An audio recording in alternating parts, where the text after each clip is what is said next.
So in the back of our spirals, talked about number 87. The only point for which the function is increasing and concave down is letter C. Number 88. I heard you guys talking about it. What rule did you need to use for this puppy? Product rule. I'm not going to ask for the steps. You don't need to watch me taking derivatives at this point in calculus. I hope, I pray. Good question. What derivative did you get? Group number 5. Go ahead, Christian. What did you get? I hope it's right, but I got 8e to the negative x plus 4x e to the negative x.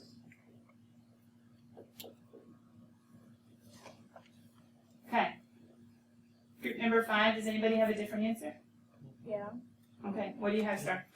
4e to the negative x plus 4x e to the negative x. Okay. Does anybody in group number 5 have a different answer? That was actually a correction. Good start. Corrected, backed up. That's why we talk in groups. Josh or Sarah, do you have any corrections? No corrections? Okay, Alan. Yes, it should be a minus. Help them out. What'd they kill? They didn't. Bunny. Ah, they killed a bunny. Yep. Remember, second d first, derivative of 4x is 4. That was the first correction. Plus, that was good, it was product rule, plus first d second, which is e to the u times everybody. Negative 1. Okay. Oh. Now, the struggle is they're saying decreasing and concavity, stinkity. Don't we have to factor this to figure out increasing, decreasing? Pull out an e to the negative x, pull out a 4e to the negative x, you end up with 1 minus x. My critical numbers are, can this one equal 0? No, remember ln of 0 does not exist. So you guys, if you tried that, that's good, but no. The only time this will equal 0 is at x equals 1, so you can do a quick little sign chart. Boop. My ones that we're working on, increasing, decreasing. Let's see, group number 7. What were the signs of the first derivative before 1 and after 1? Positive and then negative. Like that? Yep. So we have increasing and we have decreasing. We're looking at, hold on. We're looking at the different ones. Increasing up to 2. That doesn't make sense, right? Can't be increasing up to 2. It only increases up to 1. Increasing up to 2, that doesn't make sense either, right? Oh wait, 2 to infinity. Nope, because it's decreasing from 1 to infinity.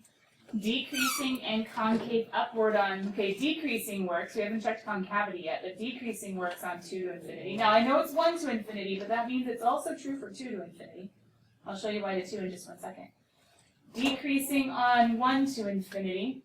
Okay, so right now, A or D are fair game. But in order to figure out concavity, what do we have to do, cool kids? Find the second derivative. I'm going to do this one quick, just because we already collaborated on the first derivative and the struggles with e to the negative x, etc., etc., etc. I'm going to go back to this one to derive, because that's product rule play. So this one to derive, that's just going to be negative 4 e to the negative x on that one. Minus, I'm going to change this to adding a negative just for sake of simplicity. So, second d first is going to go ahead and be negative 4 e to the negative x. And then first d second is going to end up being plus 4x e to the negative x. The sign flips because of u prime. Let's check it out. What do we have? Negative 8 e to the negative x. Oh, that's the negative 8. Maybe that's... You guys give me your second derivative? Yeah. Nice. Well, that was good deriving, though. That totally is the second derivative, including the plus. Good job. So then we can pull out a 4 e to the negative x. We end up with negative 2 plus x. Why are they talking about 2? Because that's the pip. Because that's the pip. So when we do a sign chart, we would throw in a 2 to test the second derivative with the first derivative. That's always positive. Any exponential is, unless there's another sign. If we plug in a 1, that would be a negative. If we plug in a 3, that would be a positive. So we have concave down, concave up. Question, kiddos. We're not even looking at this side of the graph. Not really. Do I have concave up on 1 to infinity? Or 2 to infinity? 2 to infinity. 1 to infinity doesn't work because 1 would be partially concave down. The final answer is A. All right, cool kids, let's go ahead and get over to section 3-4 to check our answers real fast. as you guys are turning there, Katrina, and who else was with you, Katrina? Oh, Kyle Bowie, that's right. They were chilling on Thursday because they were kind of stuck and the campus was kind of empty. So they were like, hey, how about, because Calculus BC already has a design in for their sweatshirts. You guys haven't really talked about it. We could totally just skip it. However, sometimes sweatshirts make Calculus a little more fun. These are ones that, well, okay, the shield, they didn't really want heritage plastered all over, so we thought just the logo, if we can do it. They found something we would probably change up to make it look a little cooler. But the phrase, this is how I roll, you guys can see it without this, right? This is how I roll, and then, I don't know, probably something a little bit snazzier. Maybe just like the F primacy equals 0 or something. Kyle found this one, Calculus Drives Me Mad. Katrina really likes this one. Ryan and others are like, it's not very calculus-y. But we could think of something. We could always do like a DDX and then equals secant squared or something and have the tangerine, but I don't know if that would really work. Oh, it's equal to a bottle of bleach. I don't think it's going to get passed. George tried last year, though. George totally tried last year. They are getting the don't drink and derive, but I don't think bleach will cut it. So anyway, those are ideas. Any of you guys have any preference? Katrina was liking the front, like as a little logo on the side, the Singerine over coaster. How do you even say that? Singerine over coasterine equals tangerine. Anyway, she liked that as like a little on the side and the front, and then having something big on the back.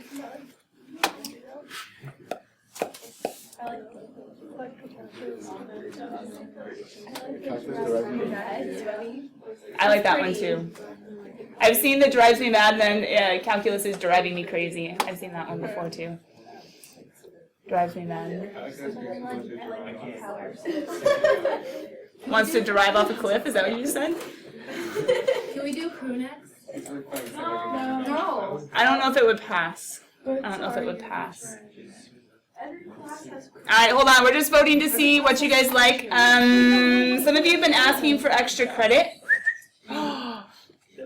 If you print out, this is usually how I do it, just this year got crazy with the new curriculum, but I usually say if you bring in an idea for a sweatshirt, then I will give you extra credit. And since we're getting towards the end of the semester and some of you guys have had some painful quizzes and or tests, let's say it'll be worth, let's see, homework category? Yeah, let's go quiz category, which is test/quiz category. I'll make it worth 100. I'll make it worth 5. Yeah. I'll make it worth 5. I'll make it worth 5 in your test quiz category. Some of you could use it. We'll say due Wednesday. Due Wednesday. Print it out or drawn. Print it out or drawn. So then by Friday we'll vote, and then there you go. Katrina and Kyle already have theirs done because they were working on Friday. What? No. So, due Wednesday, either print it out or drawn. Due Wednesday, either print it out or drawn. All right, cool kids, coming on back. Section 3-4, what's the first even? 2? Final answer. Now, kiddos, hold on. Should any of you guys have any charts in your homework? No. How did we do it? Number lines. Thank you. Concave up, negative infinity to 1. Otherwise, I could just put a 0 and say I'm using CalcChat incorrectly. Thank you. Concave up, negative infinity to 1. Concave down, 1 to infinity. Number next one. 18. If I go too fast, go check out the video. You get graded for grading. Concave up, negative infinity to 3/2, 2 to infinity. Concave down, in between, 3/2 to 2. Points of inflection. Ooh, they both are. At 3/2 and at 2. Wait, why are there little extra values? What did they do? They went back and found the y value. Good job. Good job. Number next one. You can see it. Concave up, pi over 2 to 3 pi over 2. Concave down on the outer ends, 0 to pi over 2, 3 pi over 2 to 2 pi. Points of inflection at both pi over 2 and 3 pi over 2. They plugged them in to get the y's. Number next one. 40. Oops, 40. Critical numbers, negative 1, 0, 4. You're doing the second derivative test, so you plug them into the second derivative. At -1, second derivative negative, concave down is the function, therefore it's a max. At 0, second derivative is positive, therefore concave up, it's a min. And at 4, second derivative is -80, which is negative, concave down, so it's a max. Next one. Gracias. Critical numbers, just 1. Remember, this one can never be 0. This one can never be 0. Critical numbers at 1, plug it into the second derivative, it's negative, concave down, it's a max. Huh. Remember, plug it in. When you plug it in, it's going to be minus 1 minus 2 is a negative. Negative means function is concave down, which means that critical number must be a max. Remember, next one. 72. Critical numbers. Oh, it was ugly. You need a quadratic formula. Oh. How did I type in what? Oh, 72 is a part, but you had 57 too, right? I remember this answer. Yeah. It was super messy. Just a quick hint. Quadratic formula. If you want to turn there real quick, let me zoom in. Where's that part? He's right here. Right here. How do you solve this? It's like a trinomial, except instead of setting x equals quadratic formula, you set x squared. He's the one that's being squared in single. Set x squared equal to the quadratic formula. And then you get a nasty old decimal. You get a nasty old decimal. And when you go to plug them in, boop, you only have to plug in that one critical number to the second derivative. You end up with a positive second derivative. Concave up, it's a min. Okay, but hold on. Where's actual number 72? There he is. We have 60. Oh, I thought you guys said 72. Did you have 60? Oh. Must have been a typo or a righto. 72. We basically did the same-ish process. Some of you guys might have gotten something like it equals itself. You have to kind of use all of the different functions. So you can start by saying, hey, these are all points. And you can plug in 2 for x. See, look, plug in 2 for x, set equal to the y of 4. Plug in 4 for x, set equal to the y, which is 2. Then do your first derivative clue and your second derivative clue. I had a couple people ask me on, I think Thursday or Wednesday. It wasn't working out. It's because you forgot to plug in the original points, and so did I. I got stuck on that too. So plug in the original points, x, y, x, y. When you solve that, you get one equation. Then use the first derivative for one equation, the second derivative for one equation, and then put them all together and it'll work out. Your final answers are right here at the bottom. Burp, burp. Let's see if I can get to it. Here you go. A is 1/2, B is -9/2, C is 12, D is -6, and you just plug it in the nice pretty equation. Couple more seconds, and that's your last one, right guys? Yeah. Oops. You have to plug in the original points. Plug in the x's, set equal to the y, plug in the x, set equal to the y. Then go to the derivative, set equal to 0, because it's a critical number. Derivative set equal to 0, second derivative set equal to 0. Use these two to get an equation. You can eliminate the d's just by subtracting. And then these next ones don't have d's, so then you're okay. When you use the second derivative clue, you can plug and chug. Those of you that came in and asked about this one, we forgot to use the first clue, and so we were kind of messed up. We were using some circular reasoning. All right, I see way too many people just blindly copying, so I'm getting rid of that. Too bad, so sad for those of you that actually worked it out. All right, so let's go ahead and get back to section 3.5. There's one more. Maybe that's a lesson that we shouldn't blindly be copying. You're supposed to grade quickly with a colored pen and then go back. And technically you guys are lucky because in all the previous years, I haven't even graded the evens with them. It's their responsibility to figure it out. In math lab, etc. Section 3.4. What was the last one? False. Who has a question for me real quick? Sarah, you were saying there's one more. No. Josh, no. Star, no. Caroline, what was the question for you? No. Ryan, what was the question? if f double prime 2 equals 0, then the graph of f must have a point of inflection at x equals 2. If the second derivative equals 0, what is it called? Second derivative equal to 0, a pip. And what does a pip actually stand for? Possible inflection point. What does it take to be an actual inflection point? Actually change. What has to actually change though? The sign of the... Ooh, for an inflection point? Second derivative has to change signs, hence the sign chart. Alright, cool kids, see notes open. Our goal today is to finish section 3.5. A lot of that is a little bit longer than I expected. I'm hoping to, hopefully Sam's here today and is willing to work for me. I'm hoping to get your guys' quizzes from Friday graded and back to you by tomorrow. Because I have decided not to go to sections 3.6 and 3.7 before Thanksgiving. They were actually kind of some application-y-ish problems. And instead of trying to cram in new stuff, I decided that we're going to finish 3.5, which, as you guys noticed on Wednesday/Thursday, isn't 3.5 kind of just a big old grand review of everything dealing with function? Right? Everything dealing with function graphs, intercepts, and asymptotes, and domain, and all the calculus-y stuff with increasing, decreasing, relative mins and maxes, points of inflection, etc. Okay? 3.5 is a huge old summary. Now, technically, what else is in chapter 3a, section 3.1 to 3.5? Tests for absolute extrema, that's section 1. We didn't really have that on the quiz on Friday, but tests for absolute extrema, you have to test the critical numbers and the endpoints in a table, plugging into the original function.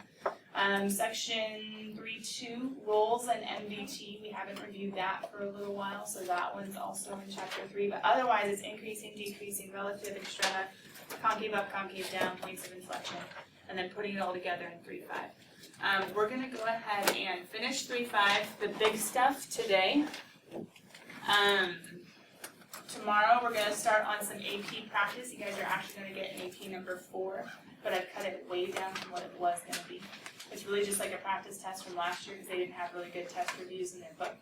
And we're going to kind of work on that in class / have it as homework for a couple nights. You do have a review in your book on 3.1 to 3.5 in the end of chapter 3. And then we're having a test on Friday. Now listen closely. If you were a little bit discouraged about the quiz on Thursday, this test has the ability to count not only for itself, but also for the quiz. Okay? So if you're a little worried about the quiz, you'll get it back tomorrow, the quiz that we took on Friday with our increasing, decreasing, concavity, etc. But if you're like, no, I like the quiz, cool. So it's going to kind of temper the test just a little bit. Not for you to get lazy on it, but for you to be like, okay, I actually kind of get this. Like, I can do really well on this test. Why am I trying to encourage you to do really well on this test? Why am I not trying to cram in more material before we have a test? Because of this one. And remember, your final can replace your lowest test score. So you need to get, or quiz, but score, like if that's the lowest thing, right?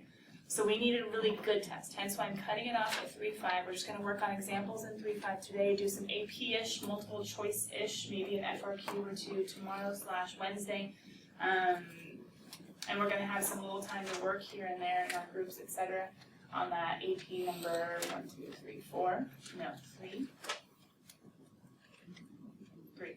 On AP number 3 as well, and you guys will get that tomorrow. What I'm going to do with this test, I'm actually going to probably get you guys working on part of an example. We'll see what we can do. I'm going to get this test passed out to you today. I didn't do it before the break, or the 3-day weekend, even though I had it graded, and it's not in RenWeb. I wanted to give it to you in person first, so that you can kind of be preparing yourself for it going in RenWeb. Remember, the final time to place your lowest test score.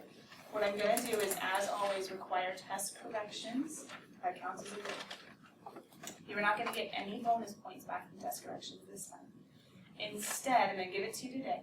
The Monday after Thanksgiving break, in class, all together, there is going to be, and I'll have you guys, like tomorrow we'll pull this out and we'll highlight which types of problems, etc.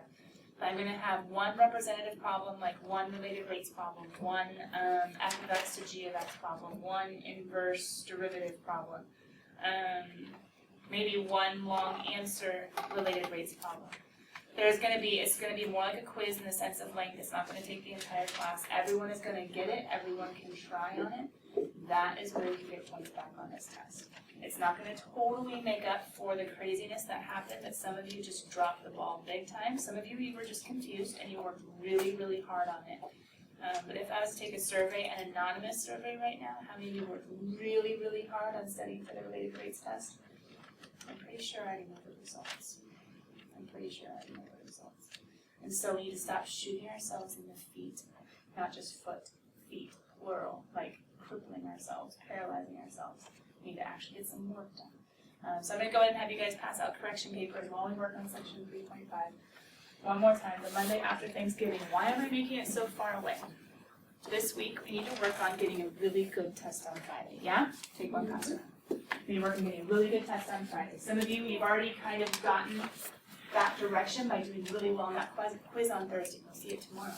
Some of you are like, oh, yeah, I did not prepare like I should have. Okay, well this test, I just said it can make up that quiz, okay? But I also want to give you Thanksgiving break. There are so many videos. There are so many tutorials. There's even our class lectures that maybe you didn't pay much attention in that you can watch over Thanksgiving break. And if you work on test corrections this week, / over Thanksgiving break, meet up with the person, do some tutoring for your tutoring hours, I don't care. Just Snapchat it, you're at Starbucks, whatever. Or just grab a selfie and you can show it to me after break, etc. But some of you need to be realizing that the semester is so close to being done. And we need to buckle down and work hard. Breaks are coming, but we have to earn them, okay? All right, you'll get your test back before the end of class, but let's go ahead and work for a bit. This was our representative example for section 3.5. This was our representative example for section 3.5.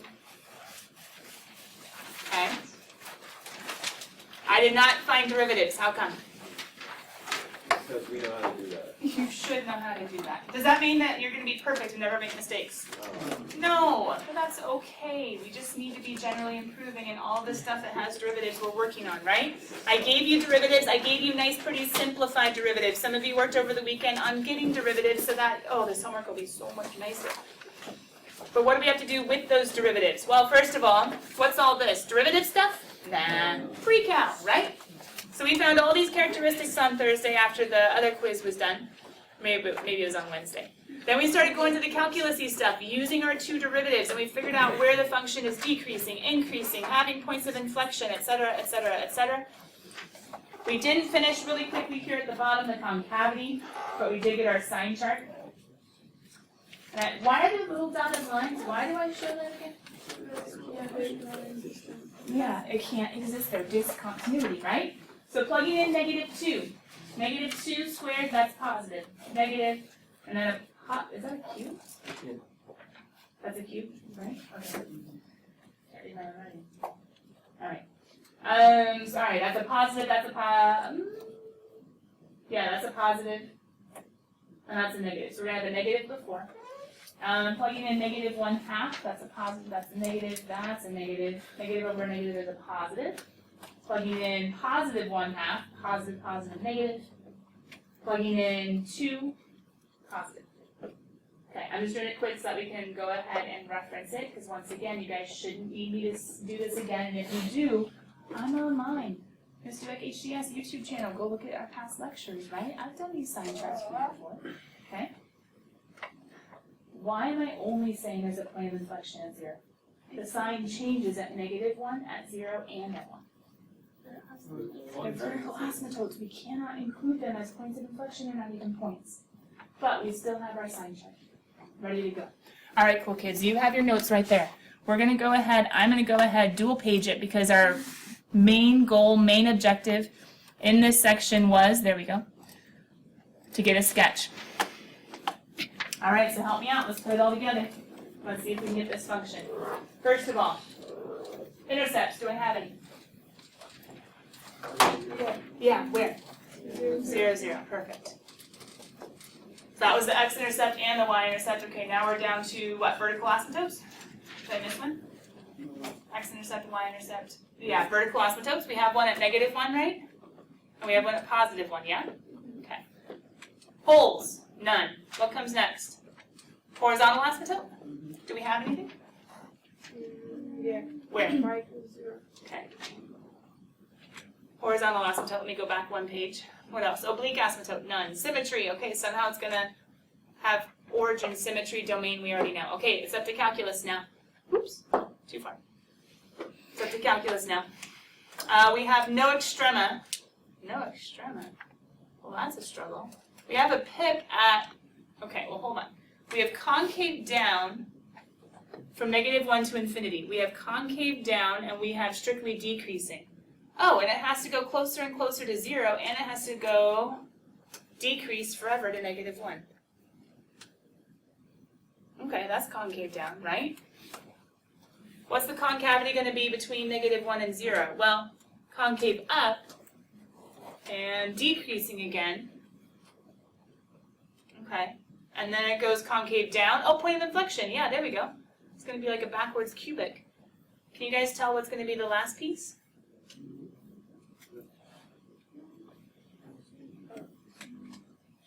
Yeah, it's up, and it's decreasing. Can't be there. Is it going to be here? Yeah. Concave up and decreasing? Dun dun dun dun. If you want to make it way more precise, could you go find little points, I suppose, as to how tall, et cetera, et cetera? Yeah, but we have the main idea. We put it all together. We have an intercept, we have a vertical asymptote, our horizontal asymptote, and all of our concavity and decreasing stuff ready to go. So, let's see what happens when we have a trickier function like a polynomial. X to the 4th minus 12x cubed plus 48x squared. Ugh. What's the first thing I'm going to ask you to find? Remember, this is what you could have been working on this weekend. Y prime? No, you guys could find this pretty quickly. Hopefully. But I have it already anyway. 4x cubed minus 36x squared plus 96x minus 64.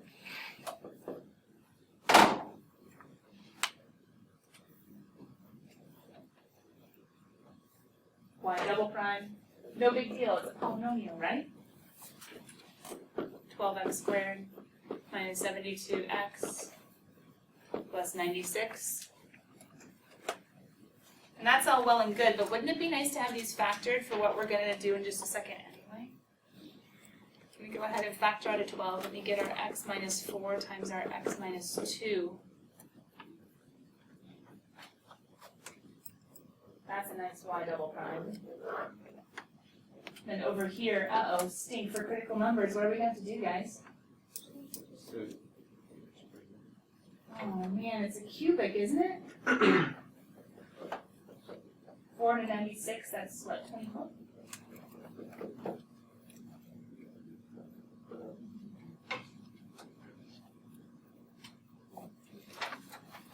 Are we in some trouble? Why? We're going to need to factor it. Stink. How are we going to factor it, guys? Any ideas?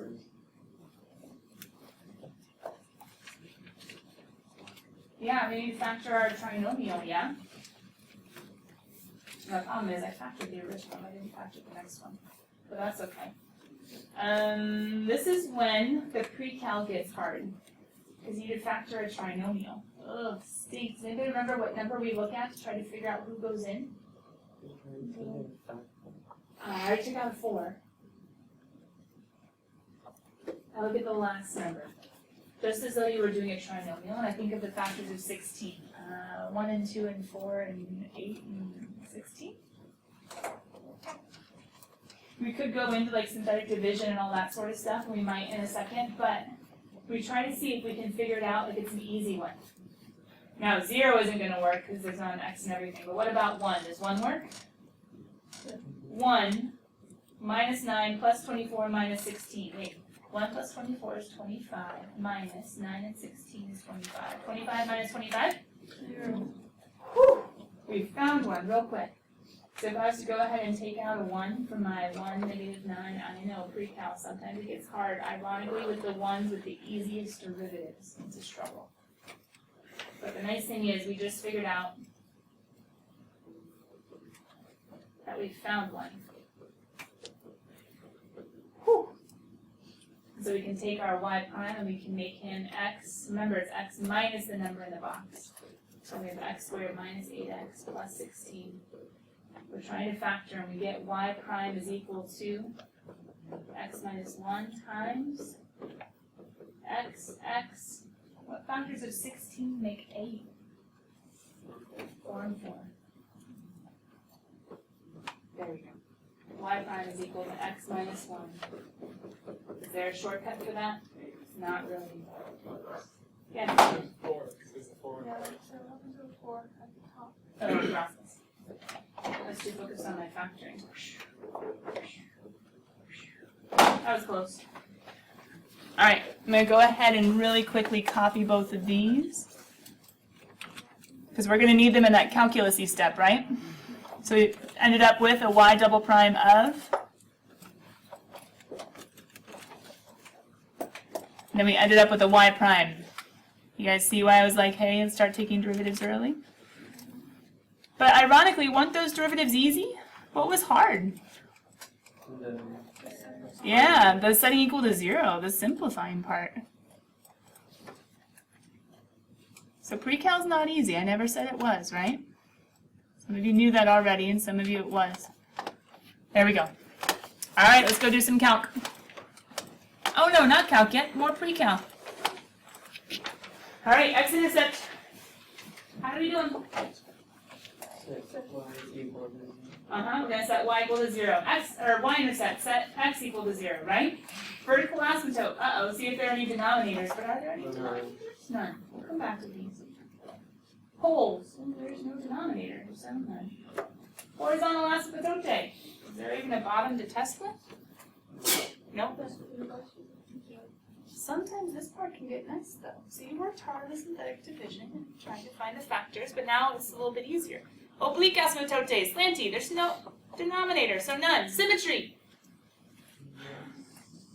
If I plug in a negative, stays the same, opposite, stays the same, opposite, and none. Domain, all real numbers. Well, that stinks. But what can I do? Well, let's plug in 0. F of 0 is equal to 0, 0, 0. Oh. Well, that's no fun. What happens if we set the whole thing equal to 0 for x-intercept? Just a quick hint. He's another one that we have to factor, but I already did that one for you, and guess what? It ends up being x minus 4. Nope.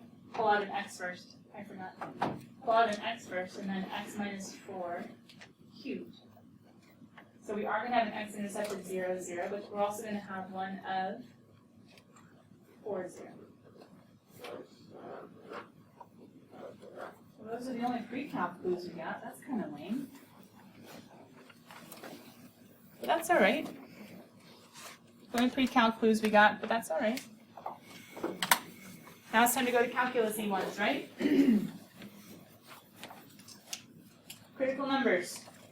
Well, we've done all the hard work. We've already gotten it all factored out, the first derivative, so we end up with x is equal to 1 and 4, which we're going to throw into our first derivative sign chart.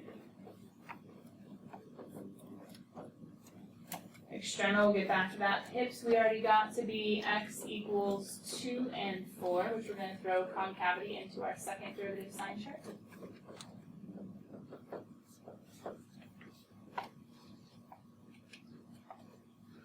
We're doing some plugging and chugging into our first derivative.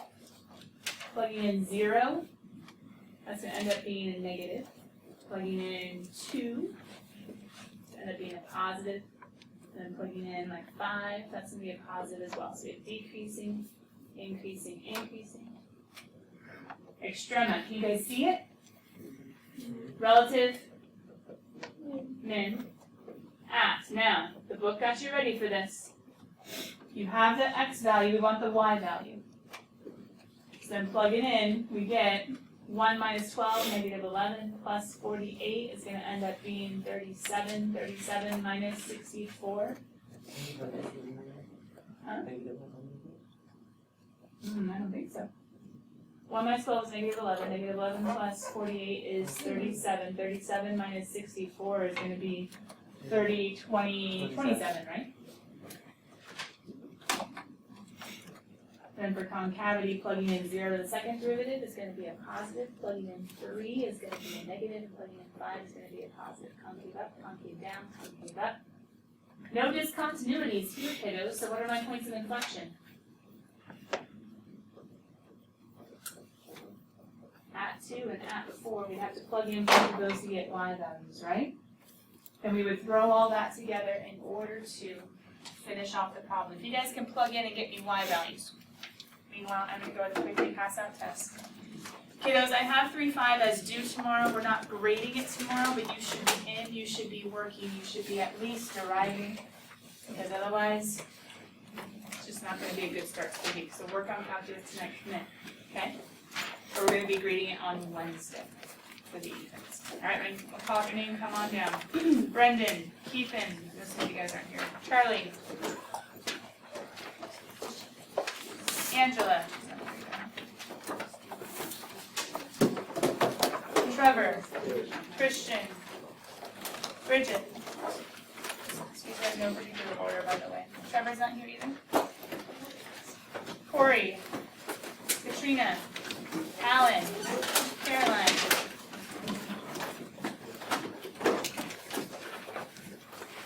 Violet. Andrea.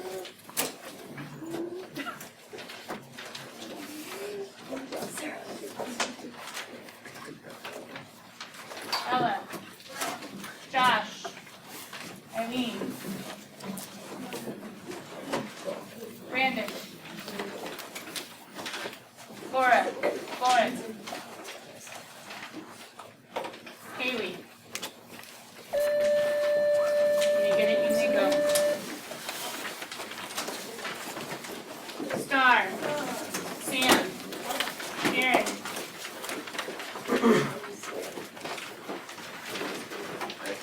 Ryan.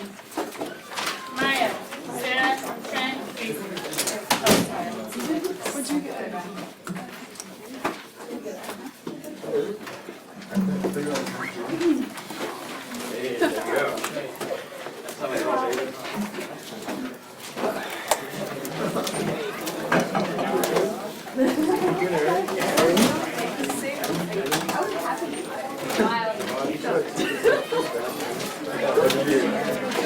Right on? Out of the way. Jason's not here either. No,